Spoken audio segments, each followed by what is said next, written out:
Maravilha. Estamos começando então. É o texto da aula 9.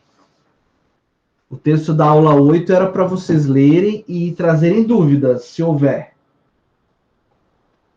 Lembra que a gente havia combinado? Sim. Legal. Então, com relação a esse texto 8, tem alguma dúvida que vocês gostariam de tirar? Algum apontamento que gostariam de fazer? Da minha parte, não, professor. Uhum. Da minha parte também não, professor. Legal. É um texto mais histórico, na verdade, né? Ele fala mais dos Explicando. grupos, né? Os grupos divididos, Isso, social, quantos tem e tudo mais. exatamente. Legal. Bom, então não havendo mais dúvidas com relação a esse texto número 8, vamos para o 9, não é? Está aí na tela, nossa aula 9. Pode ser que a gente não consiga esgotar, né? Eu fui um pouco fominha, coloquei muita coisa, né, nesse tópico 4, que na verdade é o 4 lá do nosso programa, né? Então ele é dividido aí em vários subtópicos extensos, mas a gente não precisa fazer nenhuma correria, tá? A gente pode ir estudando da maneira como sempre fizemos, e se não der tempo de esgotar hoje, no próximo encontro a gente faz. Pois não, Esther?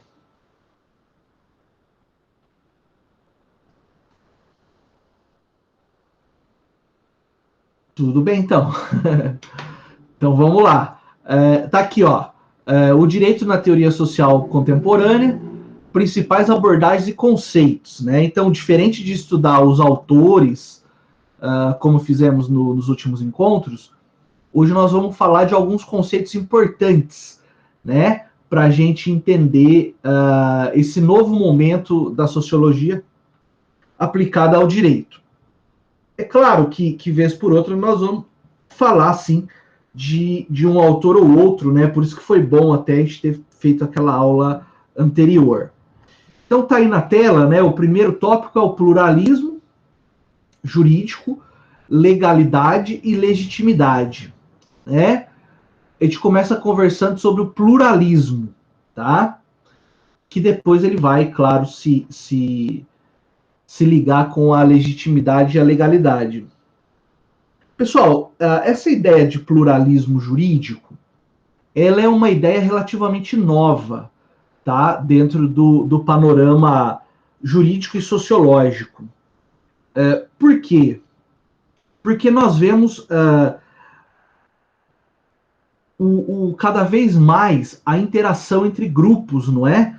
Grupos étnicos, grupos regionais, que convivem dentro de uma mesma sociedade, tá? Isso pode acabar gerando algumas tensões, né, com relação ao direito. Por quê? Porque existe sempre uma luta, por assim dizer, uma vontade, um desejo desses grupos, que geralmente são minoritários também, desses grupos verem a garantia dos seus direitos. E muito mais que uma garantia formal, né, uma garantia que está puramente na lei, busca-se a realização desses direitos, né, e o reconhecimento da diversidade cultural, tá? A gente passa aí por um conceito rápido, né, de pluralismo jurídico, que tem a ver, óbvio, né, com a pluralidade de grupos sociais inseridos dentro de um mesmo Estado e essa multiplicidade de ideias de direito, né? Então, quando eu falo de pluralismo jurídico, dizendo em outras palavras, nós estamos falando do seguinte: existe um direito do Estado, um direito colocado pelo Estado, aquele que nós já estudamos, o direito positivo, né? Vocês estudaram, inclusive, em outras disciplinas, que é uma ideia de direito predominante na sociedade, né? E existem ideias de direito que nós podemos chamar de alternativas, por assim dizer. né? O próprio professor Boaventura de Souza Santos, que nós estudamos já em aulas passadas, ele dizia, né, de um direito chamado de alternativo, que está fora, por assim dizer, dessa ideia de um direito estatal, né? E então nós temos aí grupos sociais dentro da sociedade que vinculam-se entre si, né? Por exemplo, por aspectos de cultura, cultura é o gênero, né? Mas de cultura, de religião, de linguagem, né? De idioma, e todos esses grupos estão coexistindo dentro de um mesmo estado, tá? Daí a necessidade de entender que esse standard, esse modelo de direito que está posto pelo Estado, não necessariamente corresponde às expectativas de direito de todos os grupos sociais ao qual ele se dirige, tá? Então, eu consigo vislumbrar, dentro de um aspecto informal, a existência de mais de uma ordem jurídica dentro de um território. Se eu for pensar formalmente, ou seja, pensando em documentos legais, né, naquilo que nós chamamos de diplomas legais, né, leis, eu também tenho um aspecto pluralista. Porque vocês já devem ter ouvido falar, nesse estudo do direito que nós estamos fazendo, em outras disciplinas, que é possível que haja normas, por exemplo, internacionais que atuam dentro de um Estado, né? É claro que todos nós aqui já ouvimos falar de uma instituição chamada ONU, não é? Das Nações Unidas, Organização das Nações Unidas. E vocês sabem também que a ONU promove a elaboração de tratados internacionais, declarações, não é verdade? Essas declarações, elas eventualmente são inseridas dentro do ordenamento brasileiro, ou, ainda que não sejam inseridas, exercem influência, tá? Como, por exemplo, a Declaração Internacional dos Direitos do Homem, da ONU, de 1989. Essa declaração, ela exerce influência em como nós, aqui no Brasil, por exemplo, elaboramos o nosso direito. Então, eu tenho, em certa medida, um pluralismo, não é? Que está no campo da lei, efetivamente, da lei enquanto um documento formal, tá?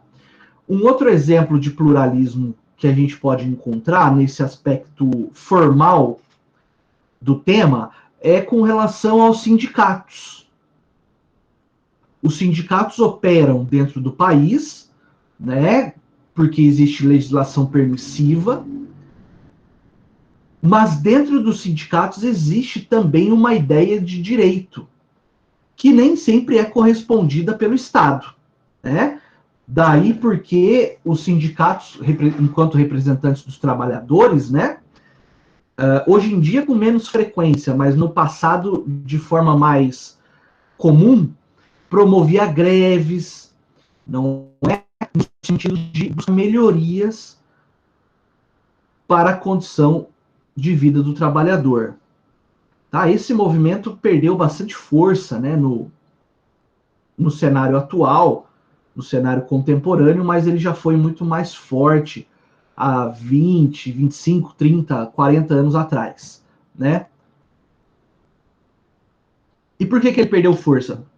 Além de a própria legislação ter enfraquecido os sindicatos, isso é uma verdade inegável, né? O próprio modo de produção ele se modificou, né? O próprio industrialismo ele se modificou e isso acabou também enfraquecendo esses movimentos que nós chamamos de movimentos paredistas, né? No direito do trabalho, movimentos de greve e por aí vai. Então, nós temos esse pluralismo que ele pode ser de uma origem informal, quando eu trato de grupos culturais, por exemplo, e eu tenho um pluralismo que ele tem uma vertente formal, quando eu trato, por exemplo, de documentos internacionais, né, que influenciam a nossa produção jurídica, a própria atuação dos sindicatos, não é, que também influencia, em tese, a produção jurídica.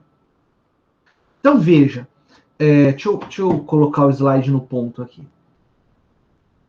Olha só, depois da Revolução Francesa, né, nós tivemos aí Professor, Pois não. desculpa te cortar, você pode repetir o pluralismo formal? Esse pluralismo formal, ele vem de próprios documentos jurídicos que estão, a princípio, fora do nosso ordenamento. Como, por exemplo, os tratados internacionais. E também da própria atuação de sindicatos, um exemplo, né, do sindicato, associações, enfim, que eles são permitidos por lei, eles são incentivados até pela lei, mas eles internamente possuem uma ideia de direito que é diversa. Daí dizer que é plural, né? E essa pluralidade, então, ela vem de uma, não vou dizer de uma discordância, mas de um descompasso entre uma ideia do que é direito e aquele direito colocado, aquele direito positivado. Não sei se melhorou. Melhorou sim, professor. Qual que é o exemplo que você deu mesmo? É os sindicatos? Os sindicatos e os tratados internacionais. Associações também. Legal. Vamos lá? Então vamos dar sequência. Então, veja, depois da Revolução Francesa, olha como que a Revolução Francesa ela é importante, né? É difícil uma aula que a gente não fala pelo menos um pouquinho dela. Houve toda uma reformulação do Estado, né? A ideia do Estado. Então, desaparecendo aquela ideia de um Estado absoluto e tudo mais, para um Estado, para uma república, né? Democrática, com separação de poderes e tudo mais. Então, veja, o pós-Revolução Francesa foi um momento de muito destaque para o poder legislativo, tá? Tanto que os historiadores, né, eles dizem que o período do absolutismo foi o período do executivo, o pós-Revolução Francesa até a Segunda Guerra foi o período do legislativo, e da Segunda Guerra para cá é o período do judiciário, né? Fazendo analogia aí com a atuação desses poderes. Mas o fato é que após a Revolução Francesa, nós vimos um monopólio do poder legislativo no que diz respeito a dizer o que é o direito de um Estado. Tá? Por que o Poder Judiciário, por exemplo, não tinha tanto protagonismo nessa época pós-Revolução Francesa? Porque durante o absolutismo, durante o governo monárquico, os juízes geralmente eram pessoas da aristocracia, né? Então, como havia uma desconfiança com relação ao rei, não há o que se explicar mais, né? Tanto que o rei Luís XVI foi guilhotinado. Mas havia uma desconfiança muito grande também com relação ao poder judiciário, já que a Revolução Francesa nasceu no intuito também de acabar com privilégios de classe, né? Então, os juízes eles não tinham crédito junto à sociedade. Daí porque o poder legislativo assumiu o protagonismo, porque o poder legislativo era composto por pessoas ditas vindas das camadas mais populares, né, por assim dizer. Claro que a maioria deles era burguesa, né, mas pelo menos não era gente que estava relacionada à monarquia. Então, o poder legislativo, a partir daí, passou a criar a ideia de direito dentro de um Estado. Claro que a gente já viu, né, turma, que é uma ideia de direito dominante, hegemônica, né, dos grupos que estão no poder, eles que ditam o direito. E eles faziam isso por intermédio do poder legislativo. Então, houve esse monopólio, tá? Monopólio da produção legislativa, concentrado todinho ele no poder legislativo. E a partir daí, nós começamos, nós eu digo enquanto espécie humana, né? Começamos aí a entender, desculpa, deixa eu voltar aqui, ó. Começamos a entender o seguinte, que só haveria Estado dentro, ou melhor, só haveria direito se produzido pelo Estado. O Estado, esse ente burocrático, né? Formatado de acordo com o modelo capitalista, com a Revolução Industrial, enfim, esse modelo de Estado que nós conhecemos. E também, né, passou a haver uma dupla dependência, ou seja, o direito era produzido pelo Estado e, ao mesmo tempo, o direito legitimava a existência do Estado. Consegue enxergar isso? Né? O Estado, então, cria o direito e o direito legitima a existência do Estado. Portanto, a gente enxerga a criação de um direito uniformizado. Um direito que não respeitava eventuais diferenças que existiam dentro daquela sociedade. Até porque a ideia de uniformização, né, também ela nasce na Revolução Industrial, né? A produção em massa, né? Você imagina, por exemplo, aquilo que hoje nós chamamos de, como é que chama? Fast fashion, né? A roupa que é produzida em massa. Né? Então, é o mesmo modelo de calça jeans, produz milhões e as pessoas usam. Aquela ideia de uma roupa artesanal, feita por uma costureira ou por um alfaiate, foi deixada em segundo plano. Porque o modelo de mundo agora era um modelo capitalista, um modelo industrializado, no qual era necessário produzir de forma uniforme. De forma uniforme foi ótimo, né? Produzir uniformemente e em massa. Tá? Então era o mesmo tipo de calçado, milhões de pares, e as pessoas consumiam, usavam e assim sucessivamente até como é hoje, né? Como é hoje. Inclusive eu estava assistindo outro dia um documentário sobre isso, né? Sobre a moda, por assim dizer. Como que a indústria de vestuário ela polui o mundo, né? Às vezes a gente não tem noção de quantos milhões de litros d'água são necessários para fazer calças jeans e, enfim, outras roupas, tá? Talvez no futuro a gente vá precisar repensar também até o modo como a humanidade se veste, né, para não agredir mais o meio ambiente. Pois bem, então esse formalismo, não é, essa uniformização na produção do direito, ele vai num crescente, né? E olha como que o legislador tinha muito poder. Né? Se você parar para pensar na área criminal, por exemplo, o legislador criminalizava o que ele quisesse. Por quê? Porque era um momento de positivismo, né? Se o legislador falou, a palavra dele é lei, literalmente, né? Se o legislador escolheu criminalizar, usar camisa branca, Travou, professor. Branca. Travou? Travou. Será que voltou? Voltou.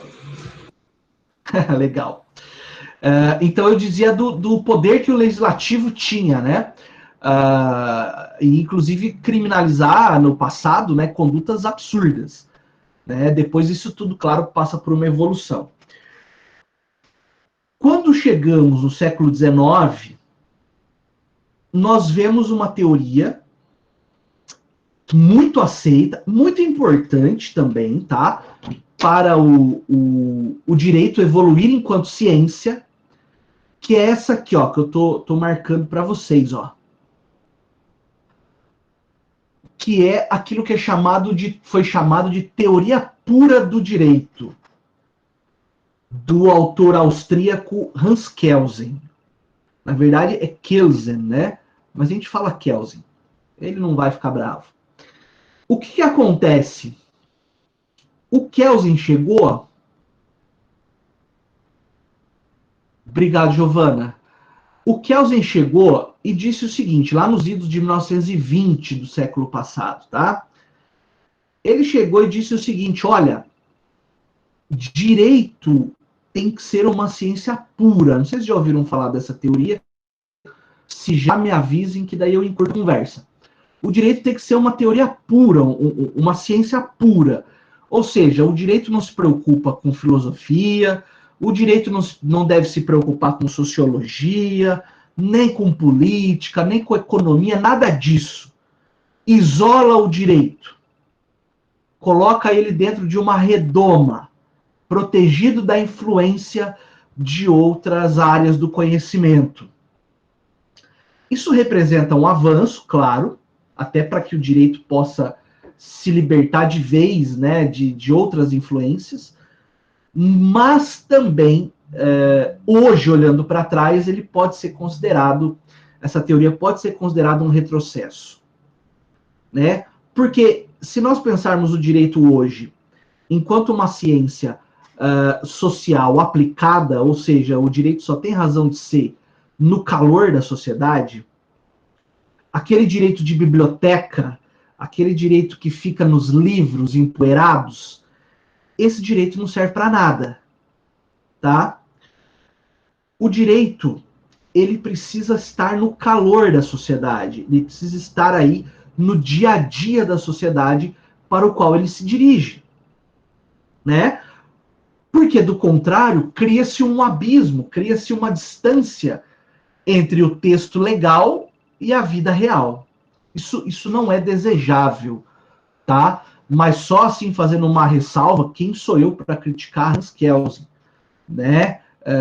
A obra dele é de uma profundidade científica, né, que muitos ainda não entenderam, mas existe sim essa pequena possibilidade de você apontar que a teoria pura, ao mesmo tempo em que avançou o estudo jurídico, também causou esse descompasso com a sociedade, o que hoje nós sabemos que não deve acontecer, né? Então, veja, Hans Kelsen dizia o seguinte, eu não posso falar num direito positivo fora do Estado. Então, eu só posso pensar a ideia de direito positivo, claro, se for dentro do Estado. E eu só posso pensar em Estado se for através do direito positivo. Olha como existe um círculo aí que envolve tanto o direito quanto o Estado na teoria do nosso amigo Kelsen, né? Ele foi, salvo engano, ministro da Guerra da Áustria, e depois ele ocupou cargo vitalício no Tribunal Constitucional Austríaco, né? Olha a importância do autor. Já tinha ouvido falar dele, sim ou não? Acho que não, professor. Legal. Ô, professor, naquela questão que o senhor disse da duplicidade do direito do Estado, seria assim que o Estado criou o direito para o direito ajudar ele a colocar as regras, sanções na sociedade? Isso, a gente pode entender assim. O direito, quando ele se impõe para nós, ele está legitimando atrás dele a própria presença do Estado, né? Então, é engraçado isso, né? Porque é como se eu criasse uma ferramenta, eu, ser humano, criasse uma ferramenta e essa ferramenta depois legitimasse a própria existência do Criador. É a criatura confirmando a existência do Criador, né? Você parar para pensar com viés bíblico, né? É como se o ser humano legitimasse a existência de Deus, né? Para quem crê nessa tese de que nós fomos criados por Deus, eu respeito tudo, né?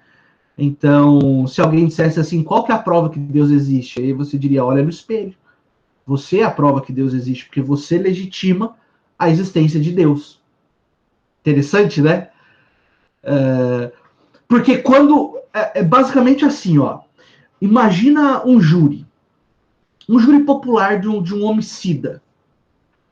Várias vezes você vai ver o promotor, que é o órgão de acusação, dizendo o seguinte, olha, não sou eu promotor, não sou eu o representante do Ministério Público que estou pedindo a condenação. É o próprio direito penal colocado pelo Estado que busca a condenação de um criminoso. E aí, quando os jurados aceitam a tese e condenam, o que acontece ali naquele exato momento é que o direito penal está legitimando a atuação do Estado, que vai levar o sujeito para a cadeia, ele vai passar um tempo lá, vai progredir de regime e depois ele sai. Então é essa situação. Como disse a Isabela, é doido, é muito louco, né? Você parar para pensar, você fica alguns minutos ou horas, né, refletindo a respeito disso. É quase paradoxal, né? Eu diria que não é paradoxal, mas são conceitos complementares. E daí o que acontece? Dentro desse monismo legislativo, né? Por que monismo? Porque só havia uma ideia de direito aceita, que era aquela posta pelo Estado através do legislativo, nós passamos a ver, então, que uma série de detalhes, de nuances, de características próprias da sociedade, eles são, em certa medida, afastados. Porque eu pego o direito do Estado, né, do legislativo, como se fosse uma régua, e eu nivelo todo mundo por essa régua. E daí, claro, né, alguém de vocês pode dizer assim, mas professor, eu não posso ter um direito para cada um. Concordo plenamente. Não posso ter o direito do João Felipe, o direito da Alice, do Lucas, do Rômulo, né, e ter o meu código penal aqui, isso não é crime. Óbvio que não. Eu preciso ter uma tábua rasa, né, onde eu tenha uma ideia geral de direito. Só que, para além dessa ideia geral de direito, existem esses grupos culturais, étnicos, minoritários, que possuem uma ideia própria de direito. Quando você pensa, por exemplo, num grupo indígena, né, eles têm tradições que são milenares, né, e eles têm uma ideia de direito no sentido do que é certo e errado, que nem sempre é aceita pela sociedade, ou a sociedade, digo, entre aspas, muito grandes, hein, civilizada, né, que é o que se convencionou chamar, não sei se é tão civilizado assim, mas vamos dizer a sociedade moderna, tá? A sociedade moderna. E mesmo o direito dessa nossa sociedade moderna não se encaixa em muitos aspectos de uma sociedade indígena. Estou pegando o indígena a título de exemplo só, tá? Não para dizer que é melhor ou pior, não é isso. Então, por exemplo, existem tribos onde se o membro da tribo chegar alcoolizado, né, porque com o avanço das cidades, as cidades gostaram de algumas tribos, e o índio tem contato com a alcoólica. Daí. Cidade, toma bebida alcoólica e volta para a tribo alcoolizada, ele é preso imediatamente. Tá travando, professor? Tá travando, professor. Beleza. Será que voltou? Mais ou Voltou, menos. professor.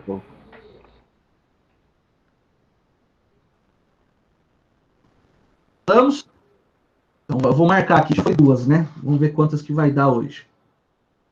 Então, mas eu dizia que, por exemplo, o membro de uma tribo vai para a cidade, toma bebida alcoólica e volta para a tribo, ele é imediatamente preso pelo chefe ali da comunidade.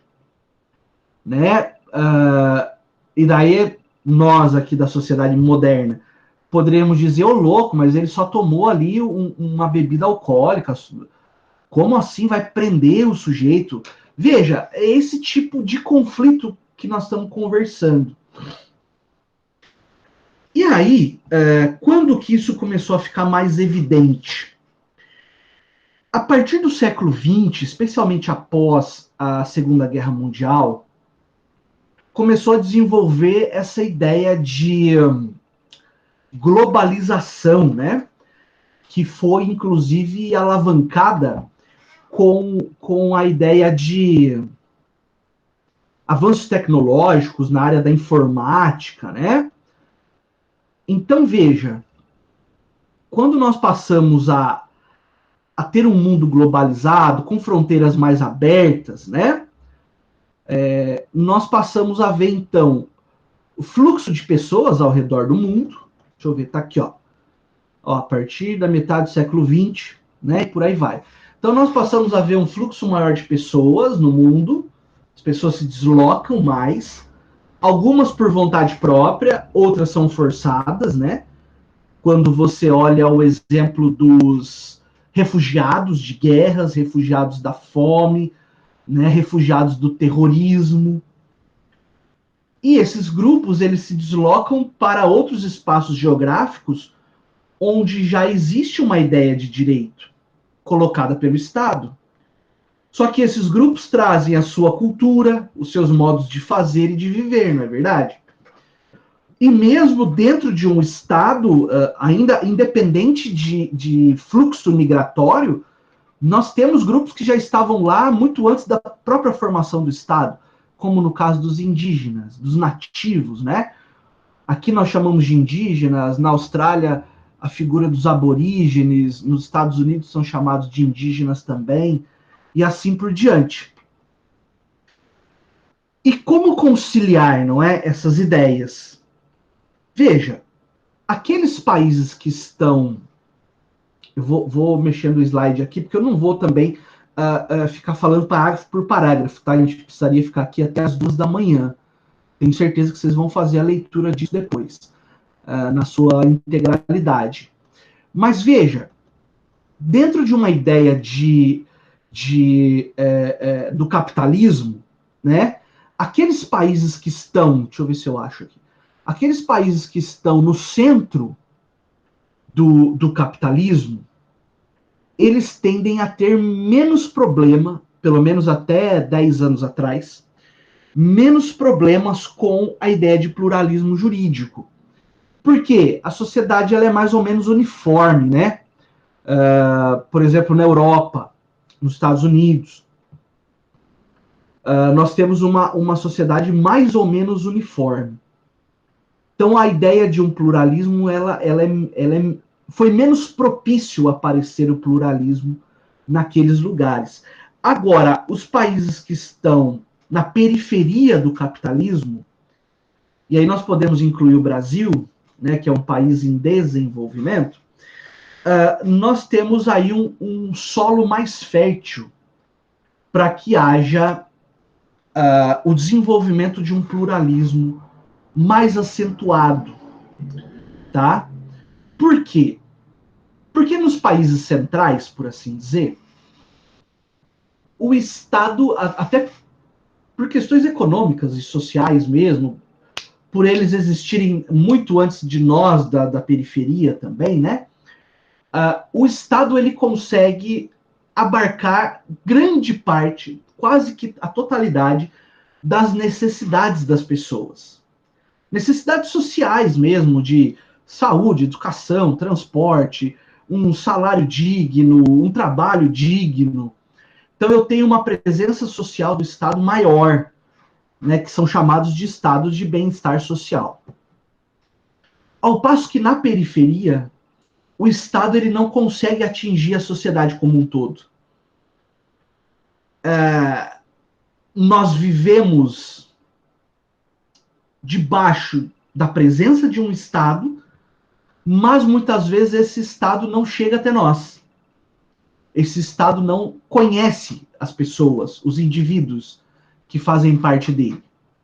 E isso abre margem para o surgimento de, entre aspas, ordens jurídicas paralelas, funcionamento de ideias de direito que não necessariamente não são conhecidas, e nem reconhecidas pelo Estado, né? Nesse aspecto, né, o pluralismo tem uma ideia também, né, uma essência de questionamento da ordem jurídica, né? Então, ó, essa contradição entre Estado atingir as pessoas ou não, agora aqui na tela, né, essa eventual ausência de Estado contribui, né, para o surgimento do pluralismo jurídico e daquilo que é chamado de direito alternativo. Por que alternativo? Porque ele não é colocado pelo Estado, tá? Ele tem origem em outros locais. Então, as chamadas teorias críticas do direito, né? De qual direito, professor? Daquele direito uniformizado, homogeneizado, colocado pelo Estado, tá? Então, vem essas ideias aí de questionamento, né? Das próprias normas jurídicas colocadas pelo Estado. E daí, olha, impulsionar práticas e ideias emancipadoras. Opa, desculpa. Ideias emancipadoras dentro e fora do campo jurídico. Um autor que tem muita relevância nesse campo, que nós tivemos a felicidade de conversar aqui, foi o português Boaventura Souza Santos. Lembra quando nós estudamos com ele, ele nos falava de um direito emancipatório que corre ao lado de um direito regulatório? Pois bem, esse direito regulatório é o direito positivado pelo Estado através do poder legislativo. É um direito formal, por assim dizer. Ao passo que o direito emancipatório é fruto dessa inexistência do Estado em determinadas áreas. E essa inexistência do Estado gera a própria necessidade que os grupos sociais se organizem, né, para que a coexistência possa ser minimamente sadia, tá?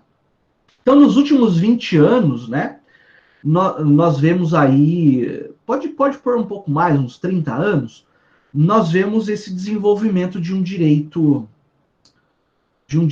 pluralista, né, de um direito alternativo ao direito do Estado. Claro que não cabe ao indivíduo escolher, né? Porque, como nós já aprendemos, o direito ele é externo ao indivíduo. Ele nos força, né, em uma ou outra direção.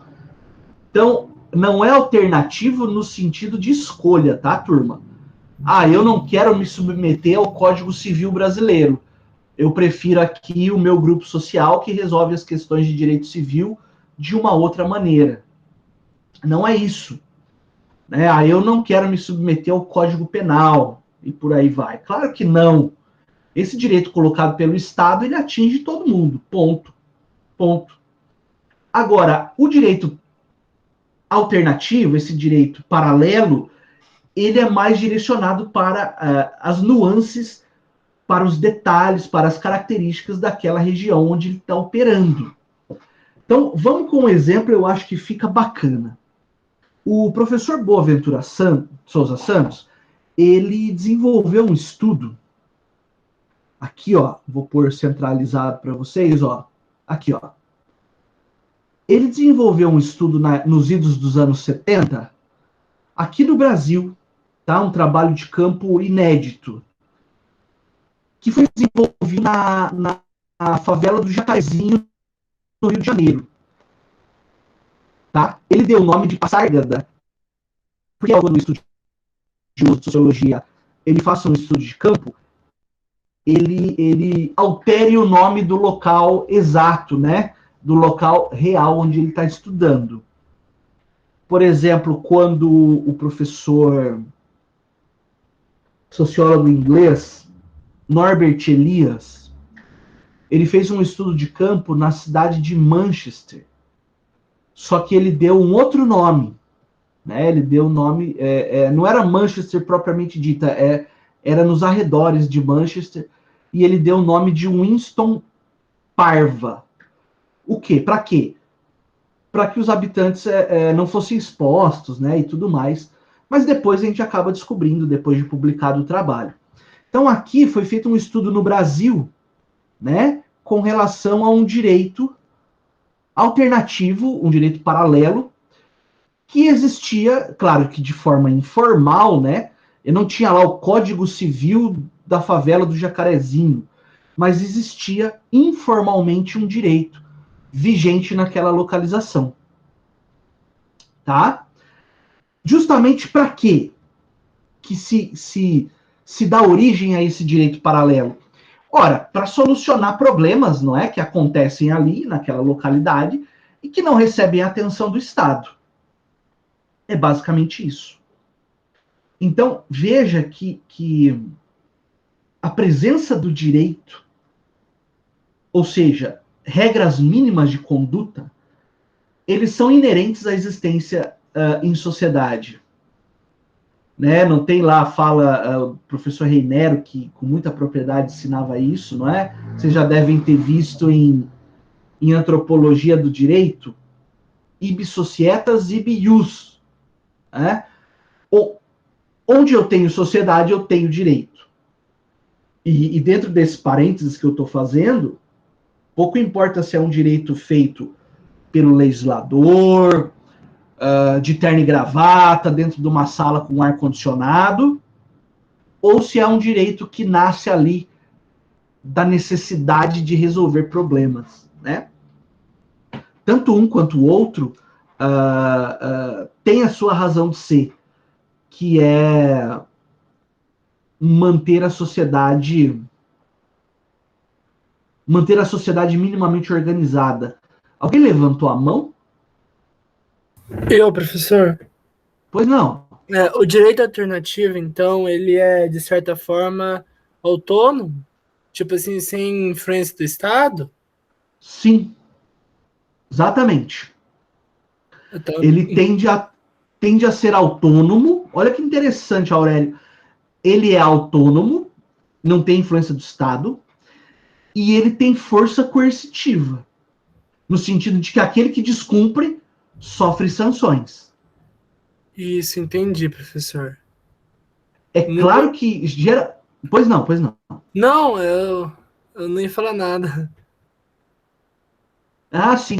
É claro, né, só complementando, que geralmente essas sanções colocadas pelo direito alternativo, elas tendem a ser um tanto quanto mais violentas, um tanto quanto mais desproporcionais, né? Mas ainda assim existe esse tipo de sanção. Quer ver um exemplo interessante? Um tempo atrás, quando eu trabalhava numa outra promotoria de justiça que não era aqui em Ribeirão Claro, existia uma escuta telefônica, né? Porque estava acontecendo uma série de delitos, né? Isso estava deixando a sociedade desconfortável e tudo mais. E descobriu-se um dos possíveis autores e colocou-se um grampo, né? E a partir desse grampo e de outros que foram realizados em outras localidades, porque era uma rede, descobriu-se o seguinte, que aquela organização criminosa conhecida como PCC tinha a intenção de estabelecer um braço aqui na região. Só que os crimes que estavam acontecendo na época, promovidos por pessoas que queriam entrar para o PCC, eram furto de moto, muito furto de moto. Se deixasse, os caras furtavam a moto lá dentro da loja. E daí veio uma ordem do comando regional do PCC, porque vocês sabem que ele está no país inteiro, e inclusive fora do país, que era para cessar imediatamente o furto de motos, porque isso atraía a atenção da polícia e era ruim para os negócios. E que aquele que fosse pego ou que praticasse a partir daquela ordem, tá? Num documento, salvo engano, foi feita uma reunião entre esses criminosos, e a partir daquele momento, quem promovesse furto de moto seria punido pelo PCC. Então veja, posso dizer que é um direito alternativo? Posso. Não estou dizendo que é bom, de forma alguma, né? É claro que é pernicioso. Isso não faz bem para a sociedade, organizações criminosas dessa envergadura, né? Não são boas para a sociedade. Mas você vê ali o funcionamento de uma ordem, né? De conformação de condutas, onde se diz o que é certo e o que é errado, e quem fizer o errado vai ser punido. Ora, em termos ontológicos, né? Qual que é a diferença para um direito estatal? Né? O direito estatal também não diz o que é certo e o que é errado, e quem fizer errado vai ser punido? Claro que o direito do Estado ele é mais humano, ele tem regras, devido processo legal, a punição não é... Tá tendo aula? Fecha a janela, entrando... Vamos lá, aí, beleza. Então é claro que o direito do Estado ele é menos brutal, ele é muito mais humano. Ô, né? professor, Uma questão de lógica. Oi. Nesse exemplo, então, que você deu sobre o PCC, o direito alternativo deles foi que eles impôs para os bandidos pararem de roubar as motos, porque estava chamando muita atenção. Seria porque ele propôs só para aquele grupo.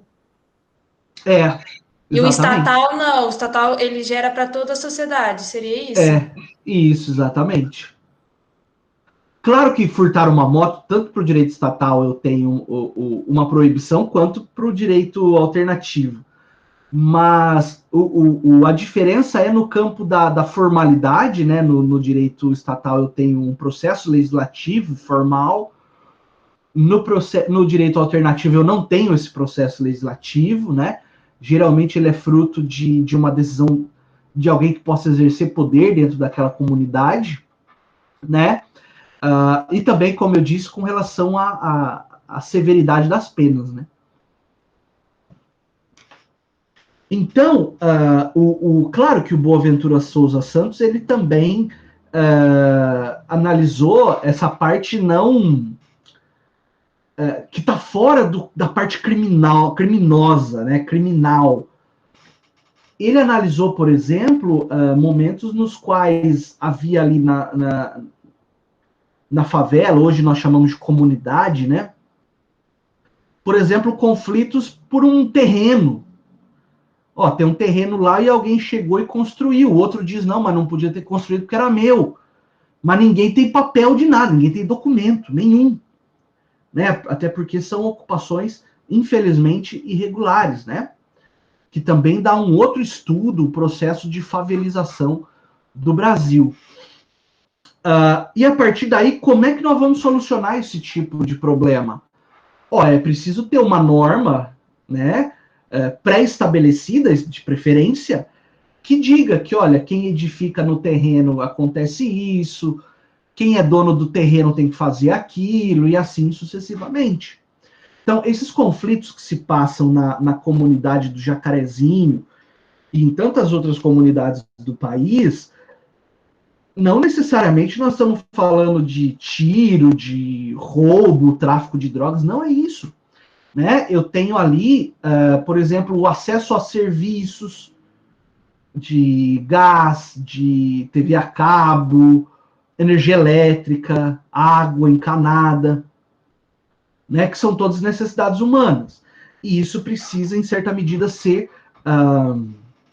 regulado. Como o Estado não chega até esses lugares, por uma série de motivos, né, que vão desde motivos que envolvem segurança pública, que envolvem política, a própria sociologia, né? Então, como o Estado não chega até esses lugares se auto-organizam. Seria o mesmo exemplo do amigo Robinson Crusoe, que nós já conversamos dele, quando ele estava na ilha lá junto com o Sexta-feira. Ora, o direito inglês não chegava até aquela ilha. O direito inglês, porque a nacionalidade do Crusoe é inglesa, né? O direito não chegava até lá. Então, eles desenvolveram uma forma de direito. Então, por que se diz alternativo? Porque não é produzido pelo Estado, né? Porque não é produzido pelo Estado. Então, eu tenho o direito estatal, colocado, como eu disse, como uma tábula rasa para todo mundo, onde pega a média dos indivíduos em sociedade, e eu tenho a necessidade, em alguns momentos, de prestar atenção para determinadas características de determinados grupos sociais. Né? É claro que o direito do Estado ele não é perfeito. Né? Nós mesmos já estudamos aqui em IED que nem sempre a lei resolve um caso, não é verdade?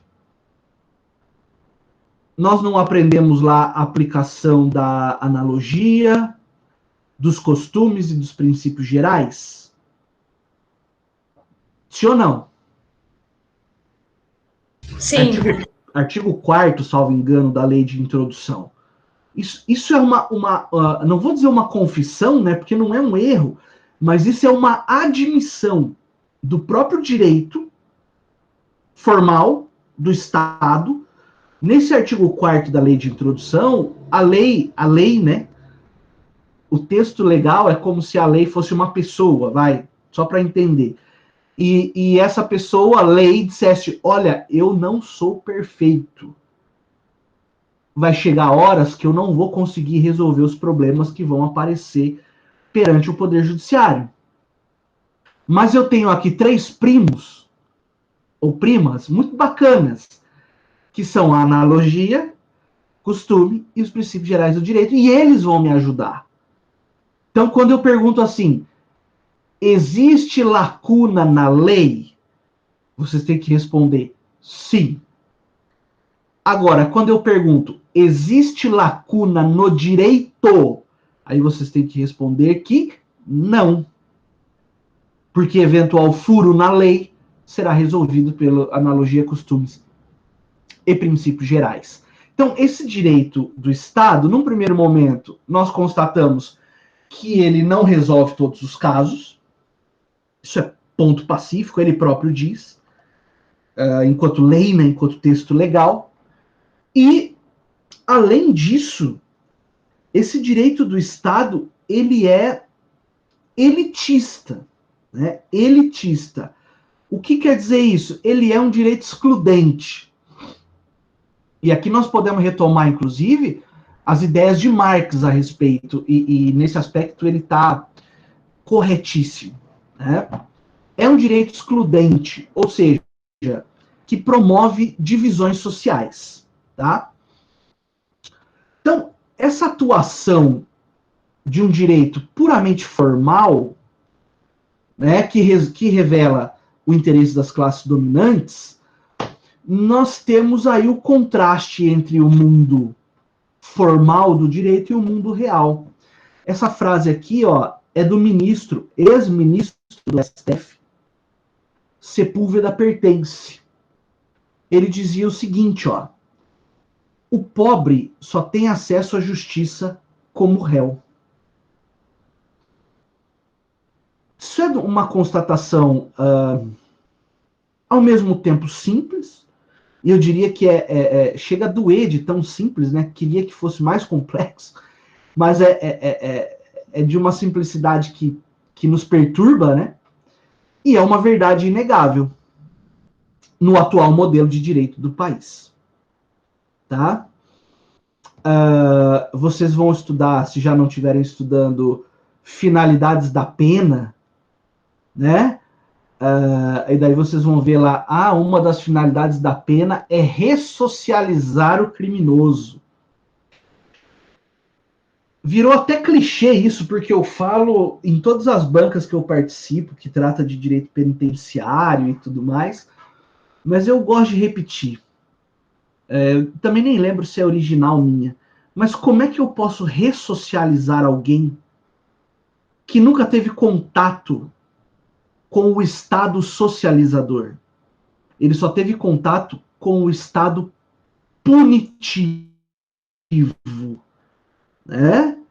Então, o sujeito tem que ser ressocializado, tá? Mas ele foi socializado em primeiro lugar.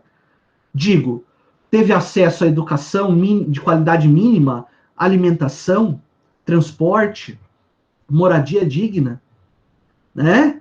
Então, muitas vezes, é um discurso vazio e muito fácil, né? E é uma pena que muitos estudiosos prefiram o que é fácil, apontar para um criminoso e dizer: você infringiu o artigo 157 do Código Penal, cadeia, sem fazer o mínimo de questionamento com relação à história desse indivíduo. Né? Antes que alguém diga, né, mas então tem que passar a mão na cabeça de bandido, óbvio que não. Óbvio que não. Ninguém está dizendo isso aqui. Né? Não seria cretino ao ponto de dizer isso. Mas é preciso entender que existem, sim, detalhes da vida desse indivíduo que podem ter levado a praticar o crime. Né?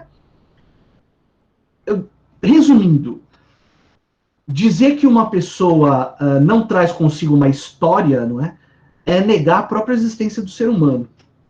É negar a própria dignidade que a Constituição tanto fala. Né? Então, é nesse aspecto que o direito formal, estatal, ele peca. Né? Ele peca. Tá? Porque, e volto naquele discurso fácil, né? Inclusive, alguns pedem até pena de morte, tem que matar. Né? Eu acho assim, eu até admiro a paixão com que defendem isso, mas eu não posso, né? Dentro de um Estado democrático de direito, pleno século XXI, dizer que o Estado que foi criado para me proteger, para nos proteger, tem que matar algumas pessoas.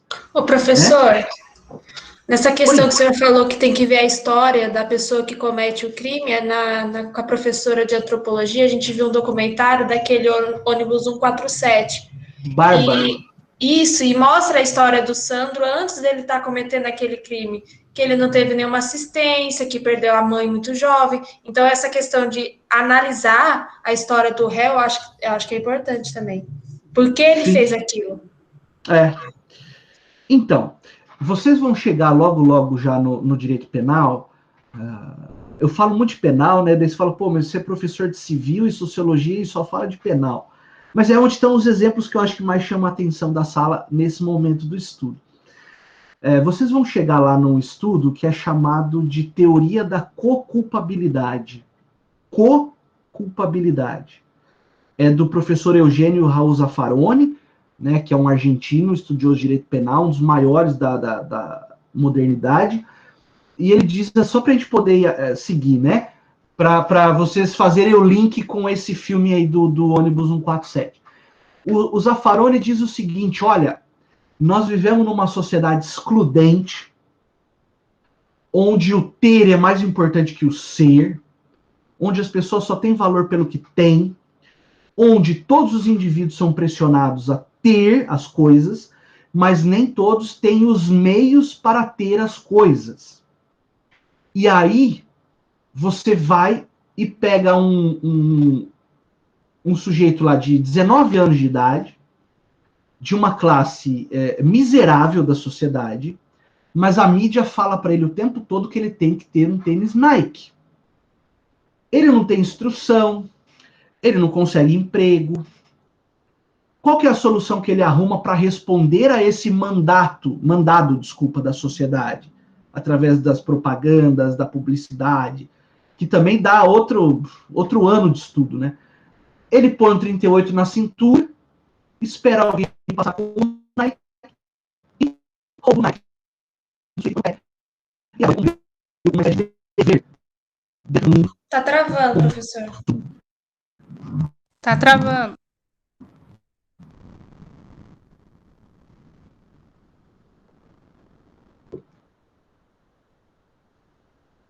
Voltamos?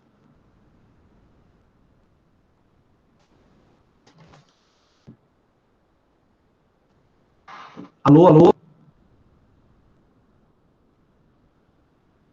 Estão me ouvindo? Voltou. Opa! Eu começo a achar até que é conspiração, né? Só porque eu falei da Nike, o sinal quase que caiu por inteiro.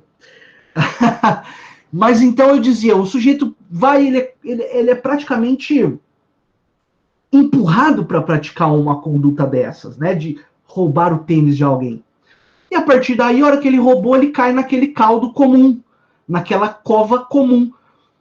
Ah, você praticou o 157 do Código Penal, você vai receber a pena, ponto. O Zaffaroni diz o seguinte, não. Se a sociedade faz o indivíduo, em certa medida, um criminoso, a sociedade precisa dar um desconto para ele na hora da pena. Claro que essa é uma teoria que não colou, né? Mas você vê a alta carga sociológica que essa teoria tem, né? Inclusive um ex-aluno nosso, agora nosso colega, né? Ele é advogado, ele escreveu na dissertação de mestrado dele sobre isso. Como que a sociedade cria um criminoso? Tá? E antes que alguém diga, né, vou me adiantando aqui, não estou me defendendo, mas se quiser defender o argumento, fica à vontade. Antes que alguém diga assim, mas ele roubou o tênis porque ele é vagabundo. Por que ele não foi capinar um lote? Por que ele não foi vender bala no sinal? Ora, eu não sei, aqui é uma hipótese, né? Eu preciso olhar a vida de cada um desses caras para saber por que ele não foi fazer isso. Claro que existem também modelos nos quais ele se espelhou. É muito mais complexo do que isso, entendeu? Dizer, mas tem tanta gente que sai da comunidade ou da favela e vira empresário de sucesso, né? Ou tantas pessoas de determinada etnia que viram pessoas de sucesso. Nós precisamos ver a estatística negativa, né?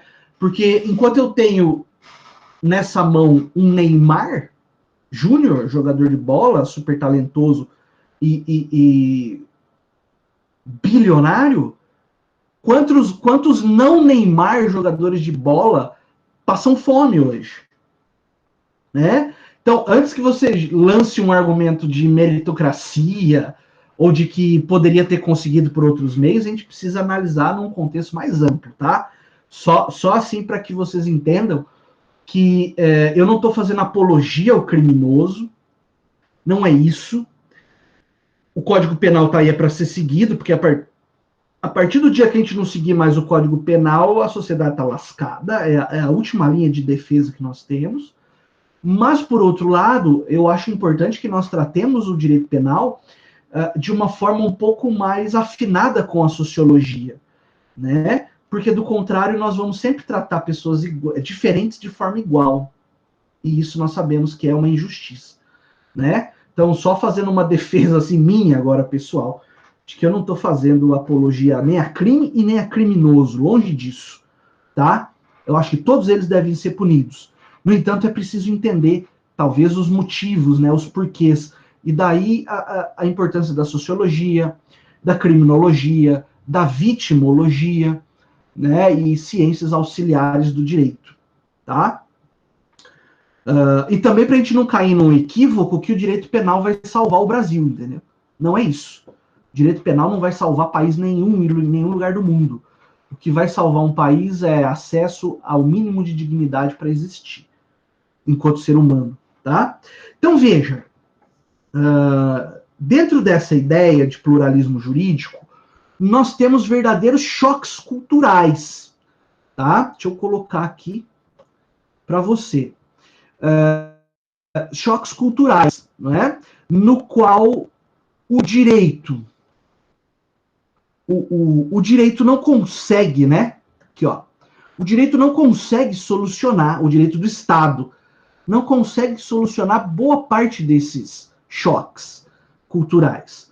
Ó, eu acho que eu tenho um exemplo que está num livro chamado A Opacidade do Direito. Depois eu posso disponibilizar para vocês. Ele é de um autor latino, acho que é argentino também.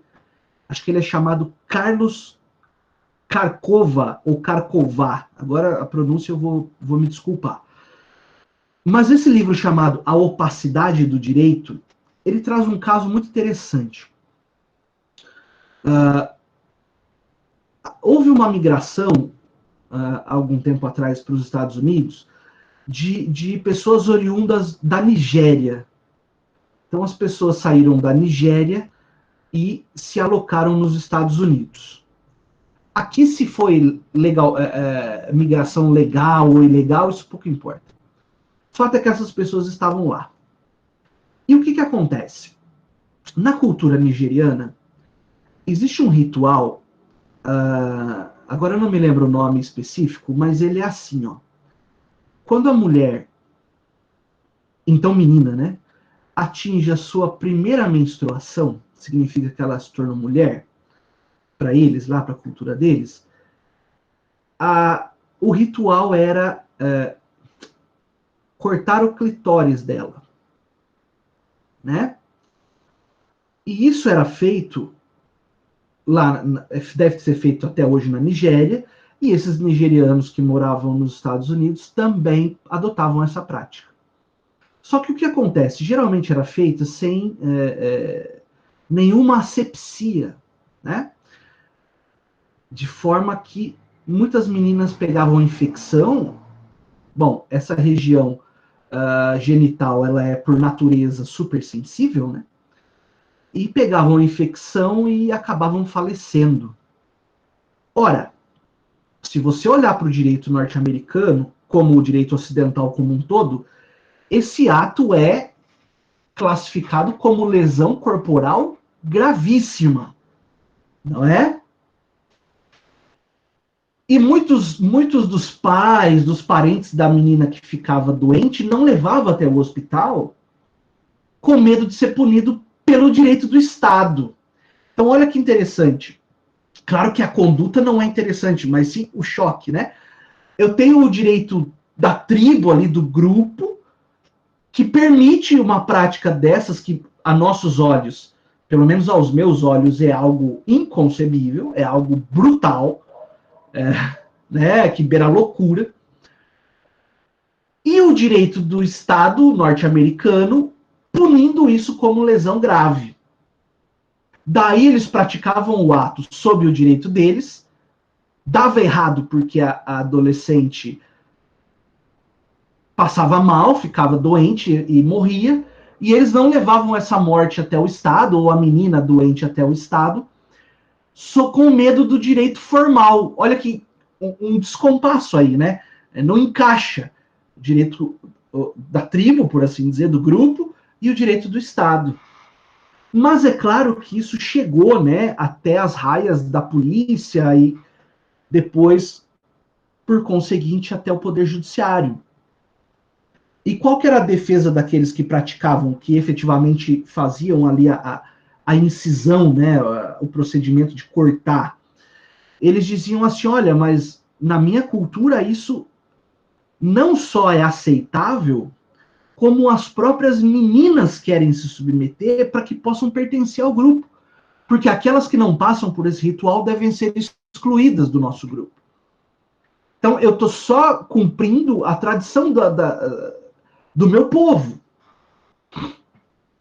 E isso você vê, penso eu, que esse é um exemplo claro, né, escancarado, de como existe esse conflito dentro dessa ideia de pluralismo jurídico.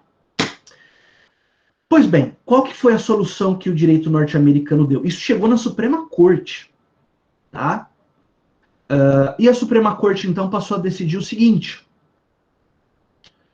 fica a critério das meninas, das garotas, submeterem-se a essa conduta.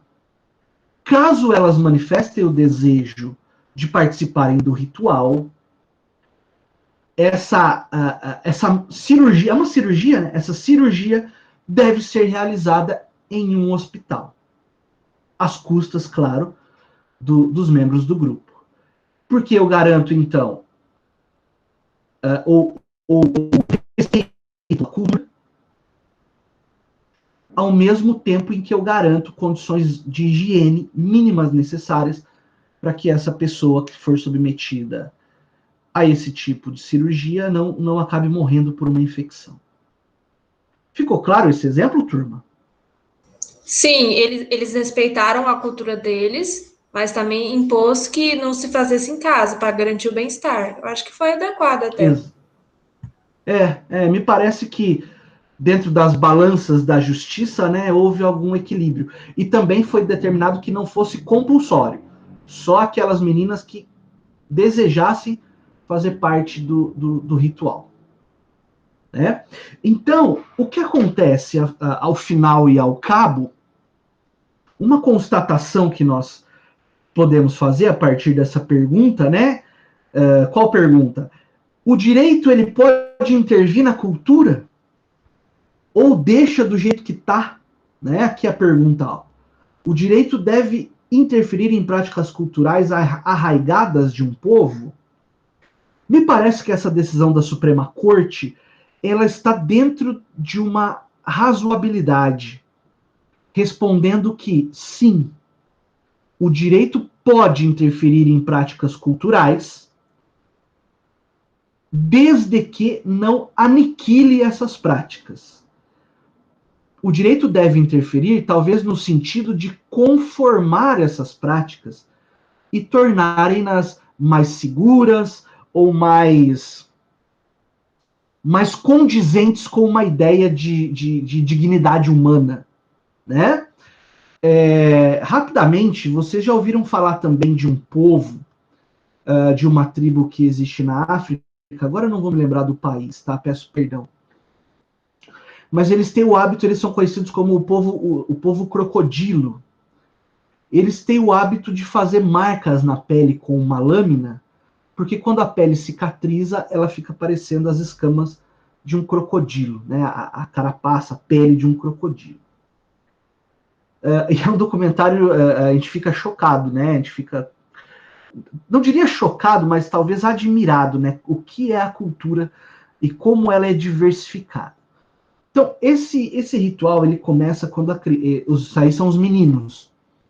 Quando o menino tem 7 anos de idade. Então, no primeiro aniversário dele, no primeiro aniversário não, né? No aniversário de 7 anos, são feitas as primeiras marcas no rostinho. Né? E daí você vê aquela bochechinha assim, fofinha, e o sujeito que faz, né, ele é o pajé da tribo, ele tem uma prática naquilo que ele faz na tribo toda. Então ele pega uma laminazinha muito fina e ele vai fazendo assim, a criança deitadinha no colo da mãe, né? Então é algo que você fala, meu Deus, e se isso acontecesse aqui no Brasil, por exemplo, de acordo com a nossa lei, isso seria lesão corporal, né? Com dano estético e tudo mais, e até repercussões no direito civil.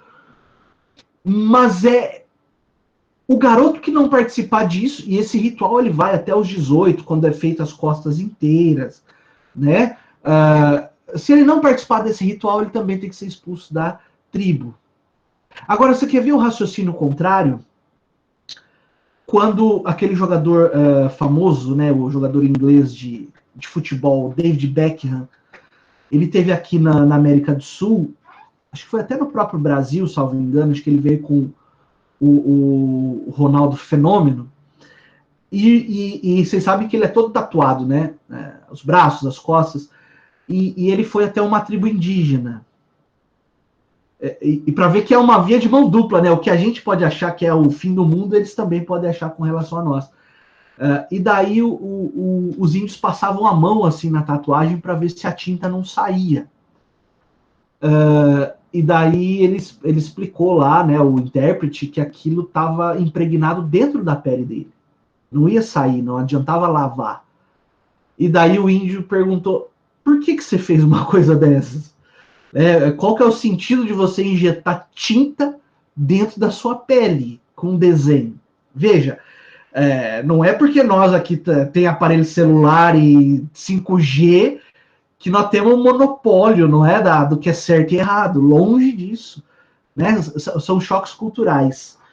Tá? E aí o que acontece, né, para a gente encerrar essa parte do pluralismo e falar rapidamente aqui de legitimidade, legalidade e mudança social. O pluralismo, ele não quer negar o direito do Estado. Acompanha comigo aqui, ó. Mas o pluralismo, ele quer que se reconheça que existe uma variedade de fontes jurídicas. E essas fontes podem coexistir. Então, não necessariamente a ordem estatal deve aniquilar a ordem alternativa e vice-versa.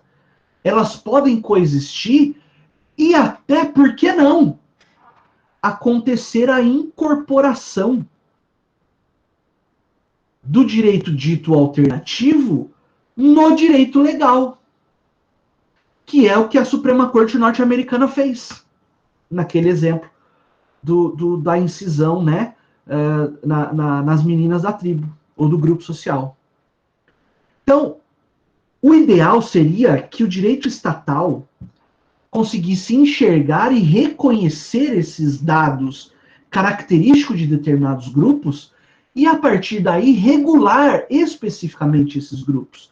Então, eu teria, dentro do direito do Estado, aquele direito que é para todos, que é um direito comum, e, para esses casos específicos, um direito especial, um direito específico. E se você parar para pensar, já é assim. Ora, eu tenho lá um homicídio, que é o homicídio comum do artigo 121. Eu nem vou pegar o código aqui, que não vale a pena perder tempo. Matar alguém. Isso é para todos, geral. Agora, quando eu falo de feminicídio, eu estou falando de um grupo social, mulheres, que infelizmente é minoria em termos de poder, né, de acesso ao poder, que até recentemente, quando se matava uma mulher, o tratamento era o mesmo para o qual, como se tratava um homem, uma vítima homem. Ora, mas nós sabemos que os crimes contra a mulher, no âmbito da violência doméstica e familiar, ele tem características próprias. Se ele tem características próprias, e também por conta do elevado índice de crimes que são praticados contra mulheres por questões de gênero, o legislador, diga-se, o Estado, entendeu incorporar no direito formal características de um crime que é específico por natureza, que é o crime contra a mulher por violência de gênero. Nós temos o direito da criança, nós temos o direito do idoso e tantos outros ramos específicos de minorias. Temos a lei de racismo. Agora a homofobia é criminalizada tal qual o racismo. Por quê? Porque são grupos que possuem características próprias e precisam de atenção do Estado. Eu não posso tratar todo mundo na sociedade como igual. Lembra aquilo que eu falei? Se eu tratar todo mundo como igual, eu vou estar gerando mais injustiças. Então, Lei Maria da Penha, ECA, Estatuto do Idoso, Lei do Racismo e tantos outros diplomas que são vocacionados para esses grupos minoritários, eles estão são um resumo do que eu tentei explicar para vocês até agora. São o direito formal incorporando características de grupos minoritários. Ficou claro isso?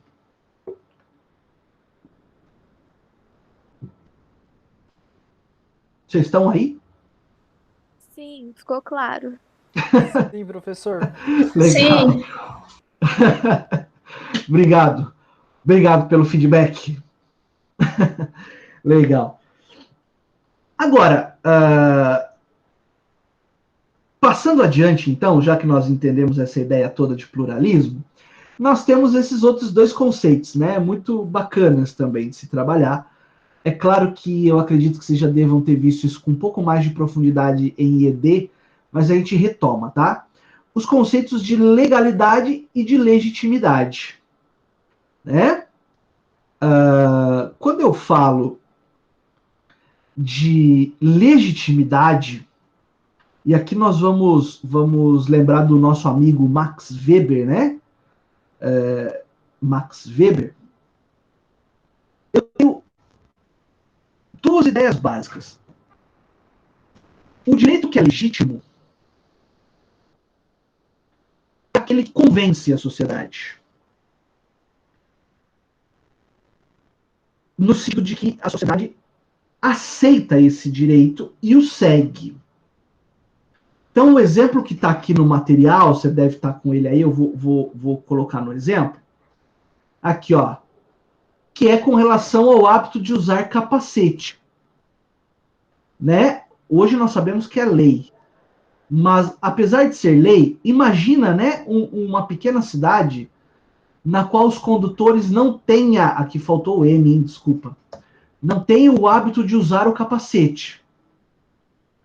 Poucas pessoas também têm habilitação, tá? Aprende informalmente e pega a motoquinha e vai andar. Ora, ainda que eu chegue lá e diga é ótimo, eu diga para eles, olha pessoal, tem um código de trânsito brasileiro que ele obriga o ciclista, o motociclista, a utilizar capacetes. Todo mundo aqui tem que usar. É possível que esse grupo dessa pequena cidade diga, aqui com a gente isso não cola, a gente anda de moto sem capacete e sem habilitação também. Para esse grupo, esse direito não é legítimo.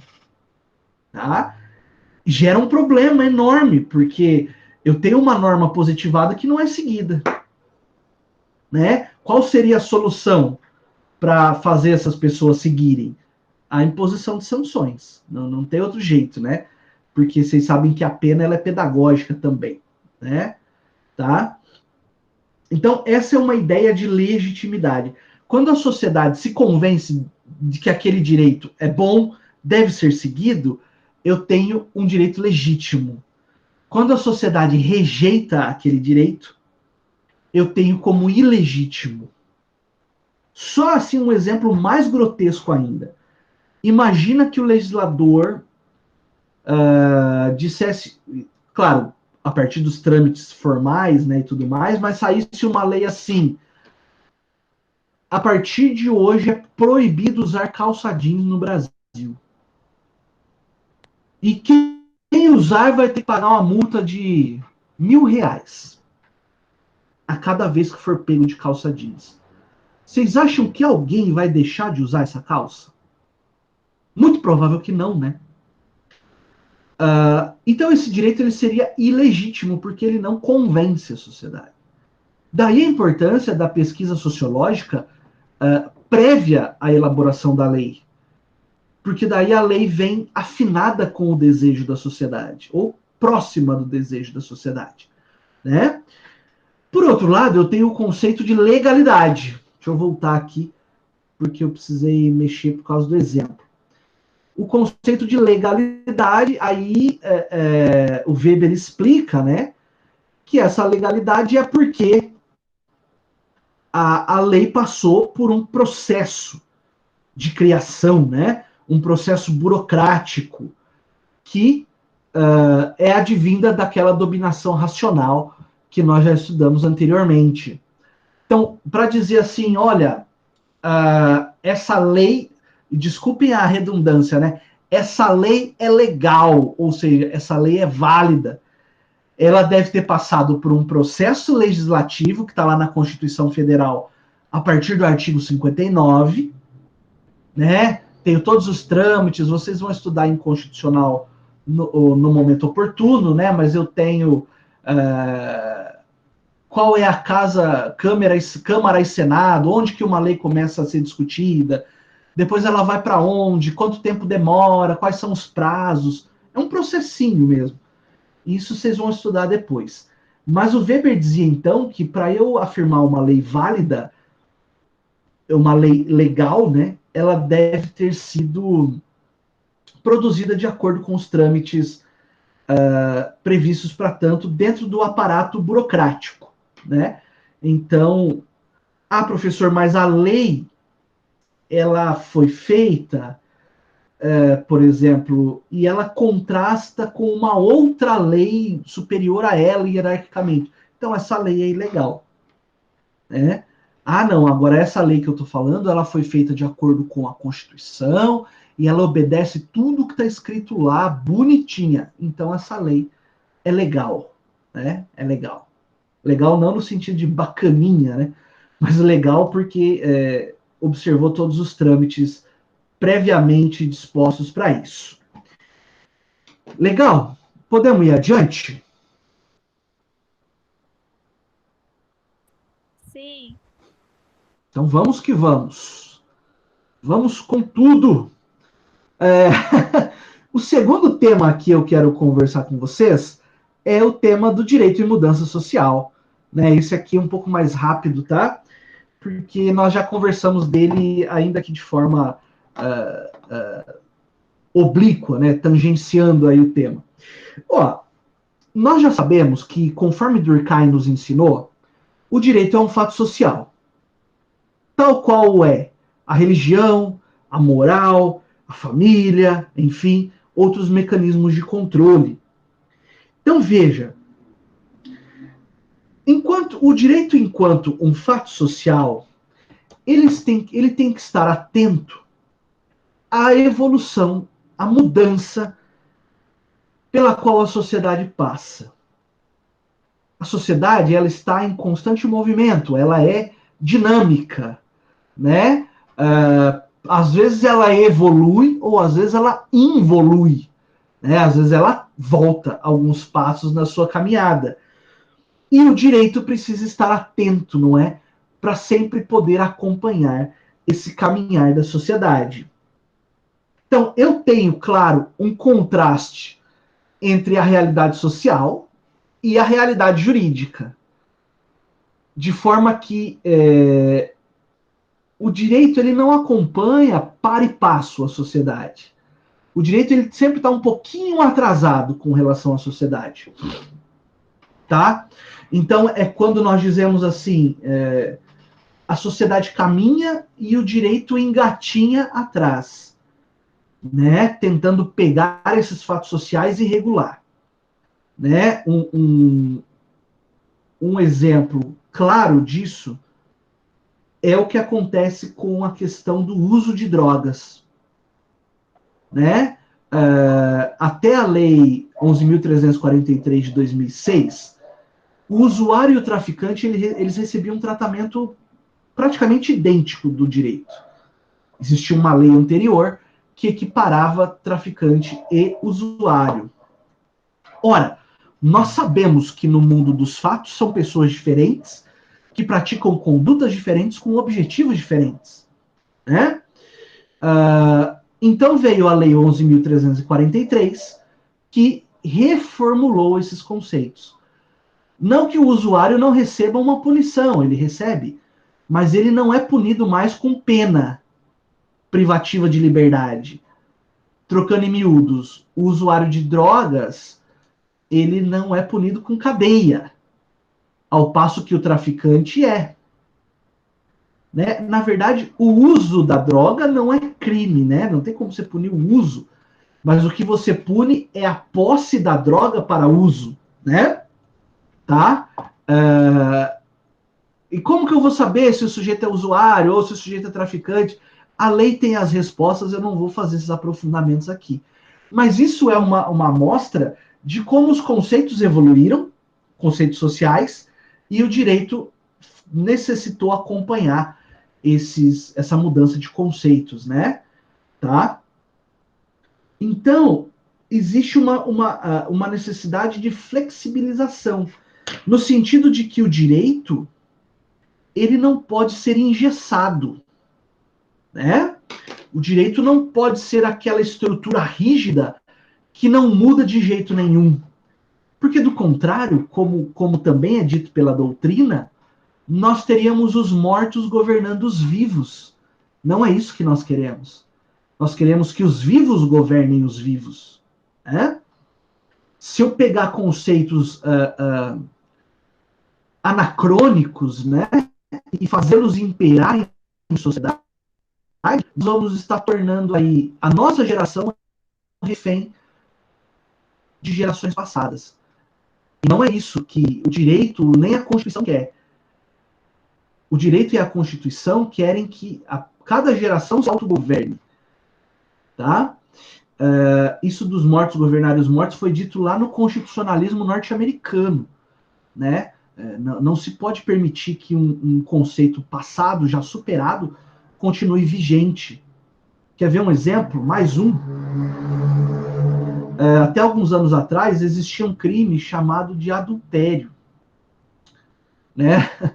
A pessoa adúltera, ou seja, aquela pessoa que traía o cônjuge ou a cônjuge, respondia criminalmente. Com a evolução da sociedade, esse crime foi retirado do direito penal. É porque já não comportava mais criminalizar. Existem outras áreas do direito que podem punir o cônjuge adúltero, como, por exemplo, no direito civil, a questão do divórcio, né? O cônjuge adúltero pode perder alguns direitos, mas eu não preciso impor uma pena, né, do direito penal para essa pessoa, porque isso seria desmedido, concorda? E essa mudança social, ela se reflete também. Eu tenho mais 6 minutos, eu vou usar 4, tá? Vou deixar 2 para chamada. Essa mudança social, ela também se reflete nos operadores do direito, em nós, nos trabalhadores do direito. Porque se você, enquanto operador do direito, encarar a ciência jurídica de uma forma legalista, tá na lei faz, não tá na lei não faz, isso pode gerar injustiça. Tá? Então é preciso que o operador do direito, cada vez mais, ele tenha uma formação humanística, ele tenha um raciocínio de razoabilidade, de proporcionalidade mais aguçado. O direito não é assim como um jogo de xadrez preto e branco, né? Um tabuleiro de xadrez preto e branco. O direito, ele é muito mais colorido, ele tem muito mais detalhes e muito mais demandas do que o simplesmente tá na lei ou não tá na lei, tá? Eu diria até que esse tipo de resposta, tá na lei ou não tá na lei, ela acaba sendo até, revela até um pouco de preguiça do estudioso, né? Claro que, assim, matar alguém tá na lei, pune, óbvio, né? E tantas outras questões. Mas o sistema jurídico, por natureza, ele tem aberturas, aquilo que a gente chama de brechas, né? E nesses momentos de brecha, ou até mesmo em direitos positivados, com maior certeza, é possível exercer uma atividade humanista, no sentido de sempre resguardar a dignidade humana, tá? A dignidade humana. E também, né, uma necessidade de o jurista ser cada vez mais especializado. Aquele jurista clínico geral, ele pode eventualmente perder espaço para aqueles que são mais especializados. A título de exemplo, 30 anos atrás, não se falava em direito penal digital. Não se falava em direito eletrônico. Mas as demandas da vida social e dos avanços tecnológicos colocam para nós a necessidade de estudar esse tipo de assunto, não é? E você vai encontrar especialistas, né, nessa área de direito penal eletrônico, por exemplo, que vai estudar só crimes cibernéticos, virtuais. É um momento de especialização, né? Ah, professor, eu quero ser, por exemplo, advogado ou advogada de divórcio. Tudo bem, então você vai pegar esse tema e você vai conhecer ele nos mínimos detalhes. Tá? Não, eu quero ser clínico geral, porque aqui na minha cidade não tem demandas tão especializadas. Ótimo também, mas isso vai demandar que você tenha um conhecimento geral robusto, né? Porque mesmo o conhecimento geral, ele pode ser raso, concorda? Então você tem que conhecer os conceitos, pelo menos os conceitos básicos daquele ramo que você vai operar, né? Então, e essa formação humanística, essa busca por incutir valores, né? Nós encontramos de forma muito urgente hoje, né?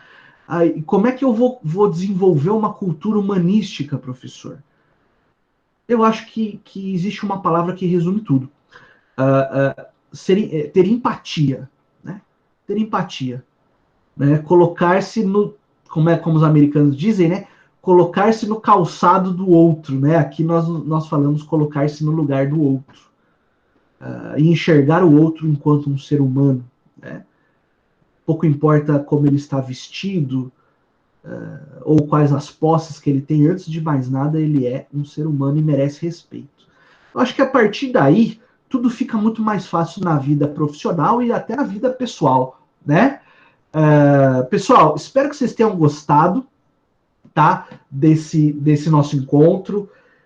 Nós vamos parar por aqui. No próximo encontro, nós continuamos do tópico 4.3, socialização e controle social, né? Espero que tenha sido de alguma valia. Desculpa aí se eu falei algo que vai contra a opinião de alguém, mas eu procurei ser sempre o mais respeitoso possível, né? Porque o debate, ele tem que ser um debate, ele não pode ser um embate, né? Embate é só a gente que não tem classe que faz. Nós, como somos todos classudos e classudas, a gente debate sempre em alto nível, tá? Espero de verdade mesmo que tenha valido para vocês essa aula. E que eu tenha sido claro nas minhas explicações e exemplos, tá? Se não foi o caso, por favor, me avisa, tá? Que eu vou repensar aí para nossa aula, tá bom? Vamos lá, então. Hoje é dia 4 de maio. Se quiser responder no microfone para adiantar, fica à vontade, tá? Vamos lá. Alice. Tô aqui. Andressa Ferreira. Andressa Rosa. Aurélio. Presente, Andressa. professor. Beleza. Andressa, só vou te perguntar. É Ferreira de Souza ou Rosa de Souza?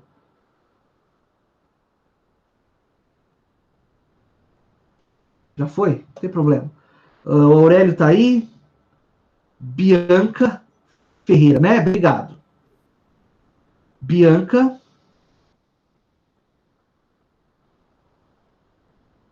Carmelinda. Presente. César Augusto. Daniel. Dorcas. Jonatas. Eric. Esther. Felipe Menezes. Professor, o Eric tava sem... A internet dele caiu. Maravilha. Valeu. Felipe tá aí, né? Gabriela Santos. Presente. Gabriele Pazinato. Giovana. Presente. Henrique. Quem respondeu, se quiser ir saindo, fica à vontade, tá? Para não atrasar vocês mais. Isabela. Jorge. Júlia. Presente, Jorge. Júlio. Presente. Júnior. Cauã.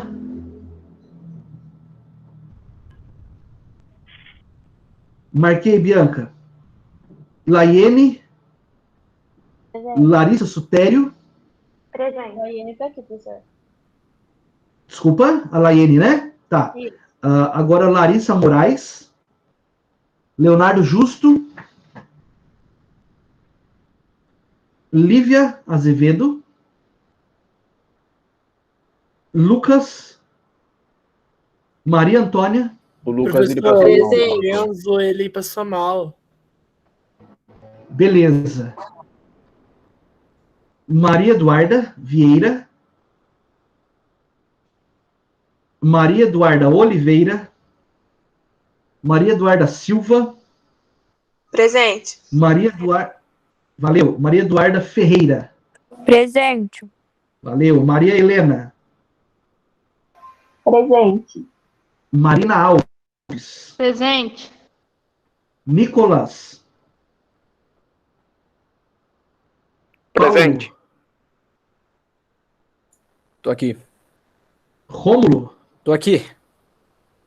Sal. Presente. Thaís. Vinícius Amardo. Presente, professor. Vitória. Aqui, professor. Valeu. Yasmin. Presente. Giovanni. Esse aqui tá na manhã. Faltou alguém que eu não chamei? Não, né? Maria Eduarda Simonato, bem lembrado. Obrigado, Maria Eduarda. Desculpa.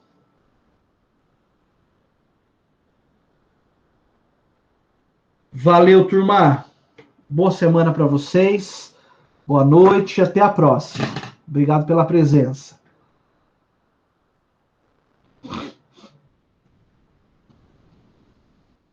Até a próxima. Valeu.